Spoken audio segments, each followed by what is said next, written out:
कोई भी परफेक्ट नहीं होता। जब इन्वेस्टिंग की बात होती है तब सबको कहीं ना कहीं विंस और लॉसेस ज़रूर होते हैं।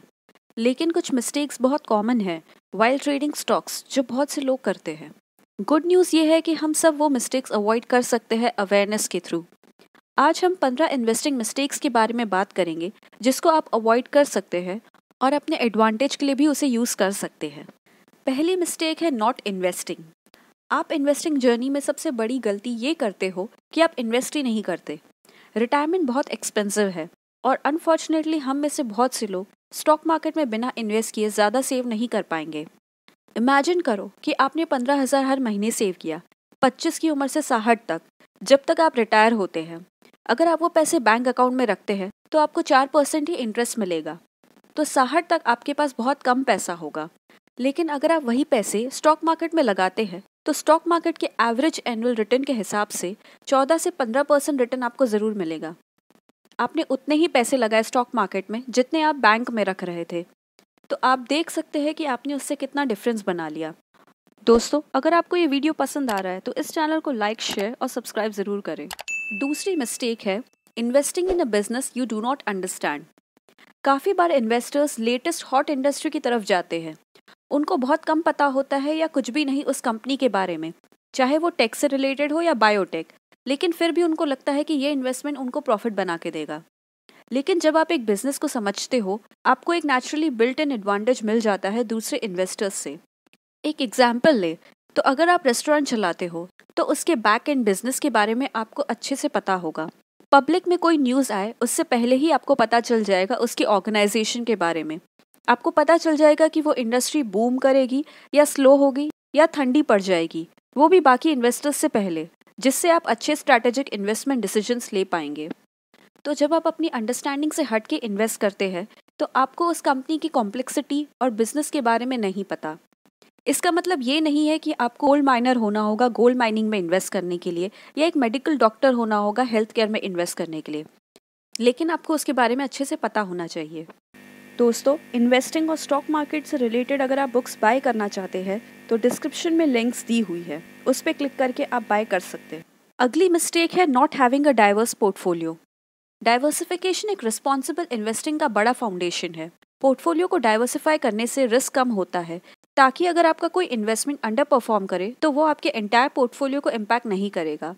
जब आप सारे एग्स एक ही बास्केट में डालते हो, यानी सारी इन्वेस्टमेंट एक ही जगह रखते हो, तो एक इवेंट आपके पूरे पोर्टफोलियो को डैमेज कर सकता है और उससे आपके फाइनेंशियल फ्यूचर को भी डैमेज कर देगा। दो तरीके हैं आपके पोर्टफोलियो को डाइवर्सिफाई करने के। पहला, आप अपने पोर्टफोलियो को अक्रॉस डिफरेंट एसेट क्लास में डाइवर्सिफाई करें।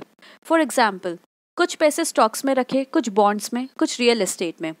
उससे क्या होगा, अगर स्टॉक मार्केट क्रैश भी हुआ लेकिन बॉन्ड मार्केट ने अच्छा परफॉर्म किया तो आपका कुछ इन्वेस्टमेंट अभी भी पॉजिटिव डायरेक्शन में रहेगा। दूसरा तरीका है कि एसेट क्लासेस के अंदर ही इन्वेस्ट करें। तो आपका पैसा एक ही स्टॉक या इंडस्ट्री में डालने के बजाय आप डिफरेंट कंपनीज में इन्वेस्ट करें। डाइवर्स पोर्टफोलियो दो रीजन से इम्पॉर्टेंट है। पहला, कि वो आपको लंबे समय में ज़्यादा वेल्थ बना के देगा। दूसरा, कि वो आपको स्टॉक मार्केट वॉलेटिलिटी जैसे इवेंट में प्रोटेक्ट करेगा।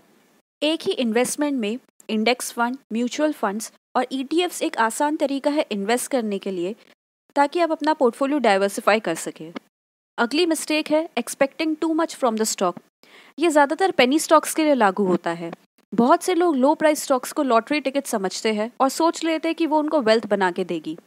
ऑफकोर्स वो कभी कभी वर्क कर सकता है, लेकिन हमेशा वो माइंडसेट रखना गलत है। जब आप इन्वेस्टिंग कर रहे हो तब आप जिसमें इन्वेस्ट कर रहे हो उन शेयर्स को लेकर रियलिस्टिक होने की ज़रूरत है, चाहे वो नंबर्स कितने ही बोरिंग क्यों ना हो उनके एक्सट्रीम लेवल से। तो आप जिस स्टॉक में इंटरेस्टेड हो उसकी परफॉर्मेंस देखिए, उसके हिस्टोरिकल ट्रेंड्स और गेन्स पे अपना डिसीजन बनाइए। हालांकि पास्ट परफॉर्मेंस कोई गारंटी नहीं देता फ्यूचर रिजल्ट्स की, लेकिन वो एक गुड रेफरेंस पॉइंट है स्टार्ट करने के लिए। आप हिस्टोरिकल डेटा देख सकते हैं ताकि आप उस शेयर की वॉलेटिलिटी और ट्रेडिंग एक्टिविटी पता कर सके। अगली मिस्टेक है यूजिंग इमरजेंसी फंड्स। जब आप अपने इमरजेंसी फंड या उन पैसों को यूज़ करते हैं जिसको आप लूज़ नहीं कर सकते, तो आपका ट्रेडिंग स्टाइल एकदम अलग हो जाता है। आपका इमोशंस और स्ट्रेस बहुत बढ़ जाता है और आप बाय और सेल का डिसीजन ऐसे लेते हो जैसे आप कभी ना लेते।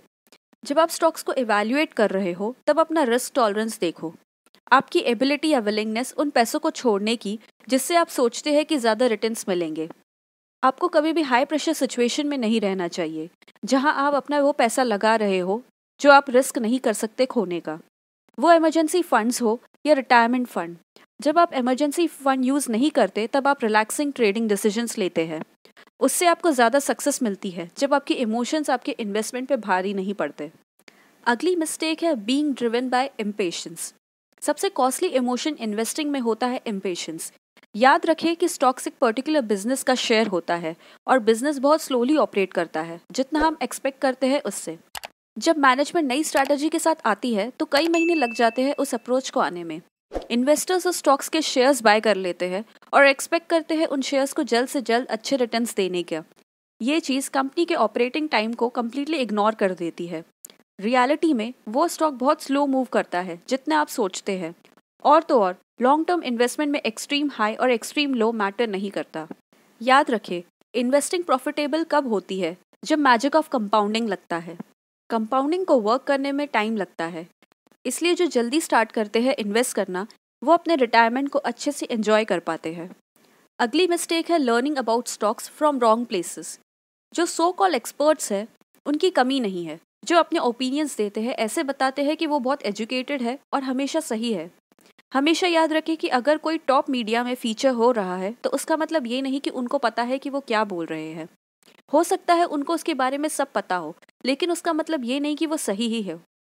जनरली गवर्नमेंट बैक सोर्सेज और नॉन प्रॉफिट ऑर्गेनाइजेशंस होते हैं जो आपको सही एडवाइस या गाइडेंस दे सकते हैं जनरल इन्वेस्टमेंट के बारे में।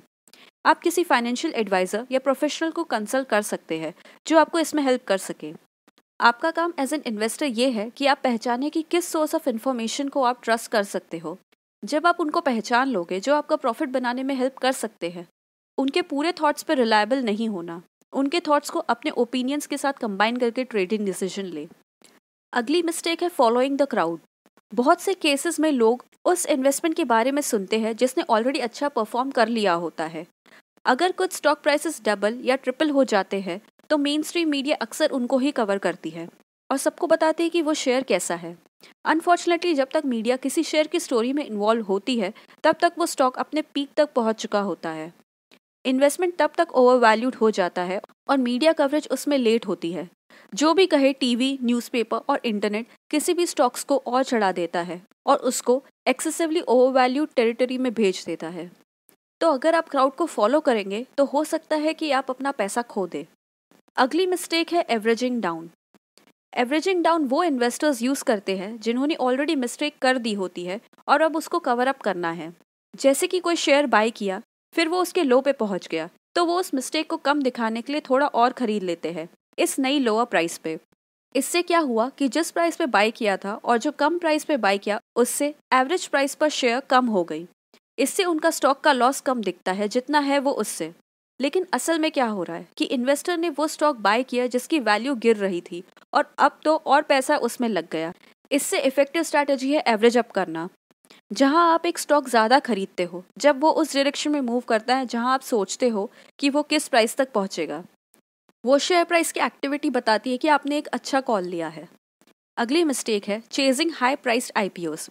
बहुत से प्रमोटर्स और अर्ली इन्वेस्टर्स बुल मार्केट का फायदा उठा रहे हैं और आईपीओस लेकर आ रहे हैं at high valuations. Retail investors को उनसे दूर रहना चाहिए क्योंकि ऐसे बहुत से इंस्टेंसेस हुए हैं पास्ट में जहां इन्वेस्टर्स ने ऐसे आईपीओस में इन्वेस्ट करके लॉस लिया हो। जैसे रिलायंस पावर, जिसका आईपीओ 2008 में आया था जब बुल मार्केट अपने पीक पे था। उस टाइम के इन्वेस्टर्स अपना पैसा रिकवर नहीं कर पाए। बहुत से आईपीओस अभी हिट कर रहे हैं मार्केट में। इन्वेस्टर्स को बहुत केयरफुल रहना होगा इन आईपीओस में इन्वेस्ट करने से पहले। कुछ सिंपल रूल्स हैं जो इन्वेस्टर्स को अप्लाई करने चाहिए इन लूजर्स से बचने के लिए। पहला, उन आईपीओस में इन्वेस्ट करें जिसके टॉप नॉच मर्चेंट बैंकर्स हो। दूसरा, उनसे दूर रहे जहां पैसा बिजनेस के एक्सपेंशन में यूज ना हो रहा हो, लेकिन जो प्रमोटर्स और अर्ली इन्वेस्टर्स यूज कर रहे हो अपने होल्डिंग्स को रिड्यूस करके। तीसरा, जिस कंपनी का हाई डेट हो उनसे दूर रहे। कॉर्पोरेट गवर्नेंस बहुत इंपॉर्टेंट है। इन्वेस्टर्स को वो कंपनी के आईपीओ अवॉइड करने चाहिए जिन्होंने पहले ही अपनी कंपनी को लोअर प्राइस पे डीलिस्ट किया हो और फिर से हायर प्राइस पे आए हो लिस्ट करने। अगली मिस्टेक है buying the hot sectors.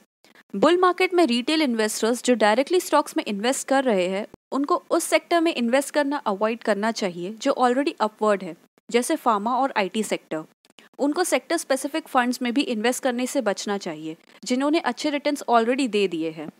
Ideally investors को उन सेक्टर में इन्वेस्ट करना चाहिए जिसने ब्रॉडर मार्केट में अंडर परफॉर्म किया हो लेकिन अभी रिकवरी करेगा।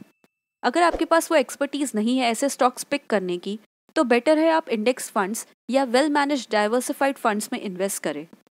अगली मिस्टेक है attempting to time the market. Market को टाइम करने से भी रिटर्न्स पे असर पड़ता है। सक्सेसफुल टाइमिंग करना बहुत डिफिकल्ट है। बहुत से इंस्टीट्यूशनल इन्वेस्टर्स भी फेल हो जाते हैं। कुछ इन्वेस्टर्स स्टॉक फंड्स में फुली इन्वेस्टेड रहते हैं जब स्टॉक मार्केट बढ़ रहा हो और फिर जैसे स्टॉक वैल्यूज गिरने लगती है तो कैश आउट कर लेते हैं। ये स्ट्रैटेजी तब वर्क करती है जब इन्वेस्टर्स को पता होता है कि कब बाहर निकलना है और फिर से कब बाय करना है। अगर आप एक पोर्टफोलियो बनाते हो जो आपके लॉन्ग टर्म गोल्स को मीट करता हो तो आप इन्वेस्टेड रह सकते हो, अगर मार्केट वोलेटाइल हो तब भी। अगली मिस्टेक है लेटिंग your emotions rule. Investment return ना मिलने के सबसे इम्पोर्टेंट रीजन है आपके इमोशंस। फेयर और ग्रीड मार्केट को रूल करता है, वो सही है। इन्वेस्टर्स को फियर और ग्रीड को अपने इमोशंस को कंट्रोल नहीं करने देना चाहिए। उससे अच्छा वो बिगर पिक्चर पे फोकस करे। स्टॉक मार्केट का रिटर्न शॉर्ट टाइम फ्रेम में बहुत डेविएट करता है लेकिन लॉन्ग टर्म में हिस्टोरिकल रिटर्न्स दे सकता है। अगली मिस्टेक है panic selling if the market crashes. हमें नहीं पता कि अगले साल स्टॉक मार्केट में क्या होने वाला है।